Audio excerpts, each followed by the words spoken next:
మాతృదేవోభవ. ఇప్పుడు మనము కుజుడు మకర రాశిలోనికి జనవరి 16వ తారీఖున ప్రవేశిస్తూ ఉన్నారు. ఈ మకర రాశిలో కుజుని యొక్క సంచారము 16వ తారీఖు జనవరి నెల 2026వ తేదీ నుండి 23వ తేదీ ఫిబ్రవరి నెల 2026 వరకు కుజుని యొక్క సంచారం ఇక్కడ మకరంలో సంచారం జరుగుతుంది. దీని వలన ఏ విధమైనటువంటి ఫలితాలు రాబోతున్నాయి ద్వాదశ రాశుల వారికి అనేటటువంటి విషయాలు మనం ఇప్పుడు చర్చించబోతున్నాము. శాస్త్రీయమైన పద్ధతిలో మాత్రమే ఉంటాయి. ఇందులో కల్పితాలు, నా యొక్క భావనలు ఇందులో చొప్పించడం జరగదు. శాస్త్రం ఎంతవరకు చెప్పిందో అంతవరకే చెప్పుకుందాం మనం ఇప్పుడు. అయితే మొదటగా కుజుని యొక్క స్వభావం ఏ విధంగా ఉంటుంది అనేటటువంటిది తెలుసుకుందాం. ఆయన దేవసేనాని అన్నప్పుడు సేనాని అనే ఆయన కొంచెం సీరియస్గానే అందరి మీద ఉంటూ ఉంటాడు. కొంచెం ఆగ్రహంగా, కోపంగా ఉంటూ ఉండాలి. అందరి మీద భుజం మీద చేసి ఫ్రెండ్లీగా ఉన్నట్టయితే నాయకుడు అనేటటువంటి వాడికి అతని కింద ఉన్నటువంటి వాళ్ళు సబార్డినేట్స్ వాళ్ళు ఎవరు కూడా భయపడరు. వాళ్ళు సీరియస్గానే ఉండాలి, ఎప్పుడు కోపంగానే ఉండాలి, తగినంతే మాట్లాడాలి. అంటే అనవసరమైన కోపం అని కాదు, కోపంగా ఉండాలి అంటే మొహం చూస్తూనే ఒక భయము, భక్తి రెండూ ఏర్పడే విధంగా ఉండాలి. ఆ విధమైన లక్షణాలన్నీ కూడా మనకి ఇక్కడ కుజుల్లో కల్పిస్తూ ఉంటాయి. దేవసేనాని కాబట్టి, దుష్ట శిక్షణ చేయాలి కాబట్టి ఆయన కొంచెం కోపం ఉండాలి, అంతే. అది ఆ విధమైనటువంటి పరిస్థితి అంతా కూడా కుజుడితో ఉంటుంది. ఇంకా ఆయన అన్నదమ్ముల విషయాల గురించి కూడా చాలా శ్రద్ధ తీసుకుంటూ ఉంటారు. అంటే ఆయన అన్నదమ్ములని కాదండి, ఆయన మన జాతకంలో ఎక్కడున్నారో దాన్ని బట్టి, మన జాతకంలో ఉన్న దాన్ని బట్టి ఆ మనిషికి అన్నదమ్ములతోటి సౌఖ్యంగా, అదే అన్నదమ్ములతో సఖ్యంగా ఉండడం జరుగుతుందా, విరోధంగా ఉండడం జరుగుతుందా అనేది తెలుసుకోవచ్చు. అలాగే భూమికి సంబంధించి, భూమిపుత్రుడు కాబట్టి ఆయన భూమిపుత్రుడు అంటారు కాబట్టి ఆయన అతనికి భూమి అనేటటువంటి ఐశ్వర్యాల్లో అది కూడా ఒకటి. ఆ భూమి, ఇల్లు ఇవన్నీ కూడా ఉంటాయా లేదా అనే విషయాలు కూడా దాని ద్వారా తెలుసుకోవచ్చు. అలాగే యుద్ధం, ఎవరితో మాట్లాడినా చిన్న మాట వాళ్ళ అవతల మనిషి తప్పుగా మాట్లాడినా వెంటనే కోపం వచ్చేస్తూ ఉంటుంది, యుద్ధానికి సిద్ధపడిపోతూ ఉంటాడు. మామూలు మనుషులతోటే కాదండి, నవగ్రహాల్లో కూడా వేరే, అంటే రవితోటి, గురువుతోటి, ఆయన మిత్రులైన గ్రహాలు అయినటువంటి చంద్రుడితోటి, ఈ గ్రహాలతో వదిలిపెడితే మిగతా వారితో కూడా గ్రహ యుద్ధం చేస్తూ ఉంటాడు ఆయన. మామూలుగా మన జాతకంలో మనం బాగాలేదనుకోండి, మనం కూడా ఇంచుమించుగా అదే పరిస్థితి ఉంటూ ఉంటుంది అనమాట. ఈ లక్షణాలన్నీ కూడా ఈ కుజుడి యొక్క ప్రభావాన్ని బట్టి అవతల మనుషుల మీద కూడా ప్రభావం పడుతూ ఉంటుంది. ఈ విధంగా ఉంటుంది. అలాగే శస్త్రములు, ఎంతసేపు గాయాలు అవ్వటం, లేకపోతే గాయం చేయటం, ఇట్లాంటివన్నీ శస్త్రాలకి సంబంధించినటువంటి వాళ్ళు ఇవన్నీ కూడా ఉంటుంటాయి. సహజంగానే వీళ్ళకు ఉన్నటువంటి లక్షణాలను బట్టి మనం చూసుకున్నట్టయితే వీరు ఎక్కువగా మిలిటరీలో ఆఫీసర్స్గా, లేకపోతే సైన్యంగా, అట్లా దాన్ని బట్టి వాళ్ళ యొక్క చదువును బట్టి మొత్తం మీద వీళ్ళు రాణించేటటువంటిది ఎక్కువగా మిలిటరీకి సంబంధించి దేశాన్ని కాపాడటం, ఇట్లాంటి వాటిలోనే వారి యొక్క ప్రతిభ బయటపడుతూ ఉంటుంది. వారు ఎక్కువగా మిలిటరీలో కనుక తీసుకున్నట్టయితే, మనం ప్రయత్నం చేసి అక్కడ వాళ్ళ యొక్క జన్మ డేట్ ఆఫ్ బర్త్లు అవి తీసుకున్నట్టయితే మనం పరిశీలిస్తే వాళ్ళే 100కి 90 మంది పైన ఈ కుజుని యొక్క ప్రభావంతో ఉన్న వాళ్ళే ఉంటారు అక్కడ మీకు. ఈ విధమైనటువంటి సత్వం కలిగినటువంటి వాడు ఈ కుజుడు. ఈ కుజుడు మన జాతకంలో చాలా విషయాల్లో, ప్రతి విషయం, సంతానం కలగటం విషయంలోనూ, పెళ్ళిళ్ళు అవ్వటం విషయంలోనూ, ఇట్లాంటి మన నిత్య జీవితం మీద, మానవుల యొక్క జీవిత విధానం మీద చాలా వాటిలో, ఉద్యోగం ఇప్పుడు ఆయన కనుక దశమస్థానంలో ఉన్నాడు అనుకోండి, చాలా మంచి ఉద్యోగం, చాలా పలుకుబడి కలిగి ఉండటము, భూములు, మంచి విపరీతమైనటువంటి ఆస్తులు కలిగి ఉండటం, ఇట్లాంటివన్నీ కూడా ఆయన మంచి మంచి ప్రదేశాల్లో ఉండడాన్ని బట్టి అనేక రకాలైనటువంటి ఫలితాలు ఇస్తూ వస్తూ ఉంటారు ఆయన. ఇది కుజుడి గురించి మనం సంక్షిప్తంగా చెప్పుకునేటటువంటిది.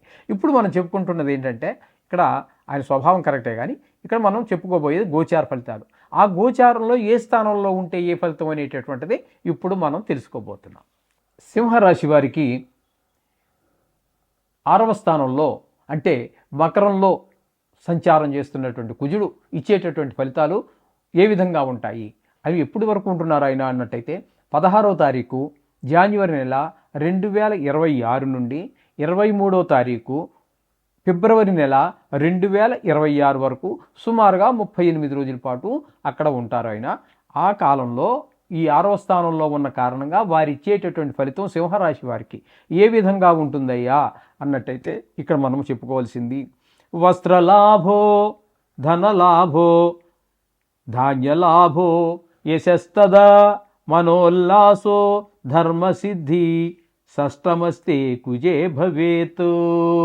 షష్టమస్తే 6వ స్థానంలో కనుక కుజుడు ఉన్నట్టయితే వస్త్రలాభం, ధాన్యలాభం, ధనలాభం, అలాగే కీర్తి ప్రతిష్టలు, అలాగే మనసంతా ఉల్లాసంగా ఉండటము, ధర్మసిద్ధి అంటే ధర్మంగా ఉండటము, ఇవన్నీ కూడా మనకి చాలా కీర్తి ప్రతిష్టలు రావటము, ఇట్లాంటి సంతోషంగా ఉండటం, అన్ని శుభ ఫలితాలే ఇస్తూ ఉన్నారు సింహరాశి వారికి. ఇది గమనించుకోండి.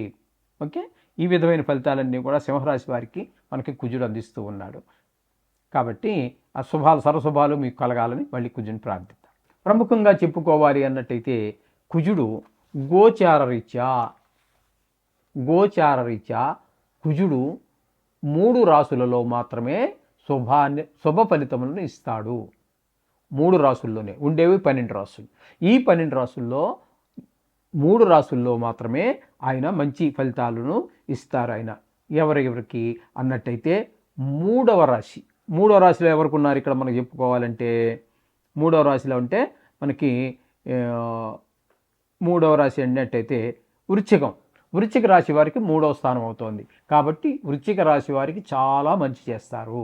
అలాగే 11వ స్థానంలో కుజుడు ఉన్నట్టయితే 11వ రాశి ఎవరికి వచ్చింది మనం చెప్పుకున్న వాటిల్లో మీనరాశికి వచ్చింది.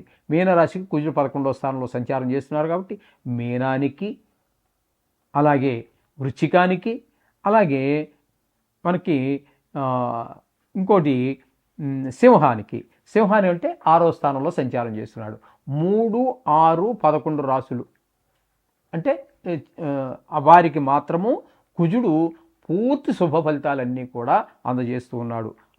3వ స్థానంలో ఉన్నప్పుడు మనం ఇందాక చెప్పుకున్నాము, మరొకసారి చెప్పుకునే ప్రయత్నం చేద్దాం. సోదరులు, ఇంట్లో మంచి సేవకులు, వీళ్ళందరూ మన సహాయ సహకారాలు అందించడం, మనం ఉద్యోగం చేసే దగ్గర వ్యాపారం చేసే అందరూ మంచి సహాయ సహకారాలు అందిస్తూ ఉంటారు.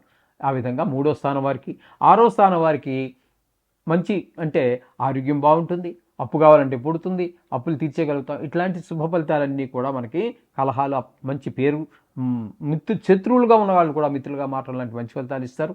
అట్లాగే ఏకాదశి స్థానంలో ఉన్న వారికి ధనలాభాన్ని బాగా చేకూరుస్తారు. ఆయన ఏదైనా పని చేసినప్పుడు అందులో మీ నైపుణ్యం కూడా బయటపడుతుంది. ఈ విధమైనటువంటి 3 రాసులకి మాత్రమే మీకు మంచి ఫలితాలు ఇవ్వబోతున్నారు. అవి ఏంటంటే మరోసారి చెప్పుకుందాం. సింహరాశి వారికి, అలాగే వృశ్చిక రాశి వారికి, మీనరాశి వారికి 3 రాశులకు మాత్రమే. మిగతా వారన్నిటికీ కూడా ఈయన ఏ విధమైన శుభ ఫలితాలు ఇవ్వజాలరు. కాబట్టి వీరందరూ కూడా రోజు మనం 2-3 సంవత్సరాల నుంచి మనం చెప్పుకుంటూనే ఉన్నాము. కాబట్టి ఈ నవగ్రహ ప్రార్థన చేసుకోండి. ఇందులో గాయాలు అని కానీ దెబ్బలు తాకే అవకాశం ఎక్కువగా ఉన్నట్టయితే కూడా, ఎక్కడైతే మనం చెప్పుకున్నాం కదండి ఇప్పుడు, వాటి ఎవరు విన్నారు కదా మీరు, వారందరూ మాత్రం కవచాన్ని, కుజ కవచం అని వస్తుంది, మీరు గూగుల్లో వెతుక్కోవచ్చు. లేదా పుస్తకాల షాపుల్లో కూడా నవగ్రహాలకు సంబంధించినటువంటి పుస్తకాలు అమ్ముతారు కదా, వాటిలో కవచం అని అడగండి, వారు ఇస్తారు షాప్ వారు. అవి కవచం చదువుకోవడం ద్వారా, కవచం అంటే శరీరాన్ని మనకి గాయాల నుంచి, రోగాల నుంచి, కేవలం గాయాలే కాదండి, రోగాల నుంచి కూడా కాపాడుతూ ఉంటుంది. ఈ విధమైనటువంటి అన్నింటినీ రక్షించాలంటే కవచం చాలా బాగా ఉపయోగపడుతుంది మన అందరికీ కూడా. కుజుడు అనుగ్రహం లేనటువంటి వారికి, అనుగ్రహం ఉన్న వారికి కవచం అవసరం లేదు, వారికి అవసరం వచ్చినప్పుడు అప్పుడు చదువుకోవచ్చు. చూడండి, ఈ విధంగా మీరు ఆచరించినట్టయితే మీరు చక్కగా ఈ కుజుడి యొక్క అనుగ్రహం పొందడానికి వీలవుతుంది. తద్వారా ఆయన యొక్క చెడు ప్రభావం వల్ల కలిగేటటువంటి ఏవైతే మన దుష్ఫలితాలు ఉన్నాయో వాటి నుంచి మనం తప్పకుండా బయటపడే అవకాశం ఉంది. శుభం భూయాత్.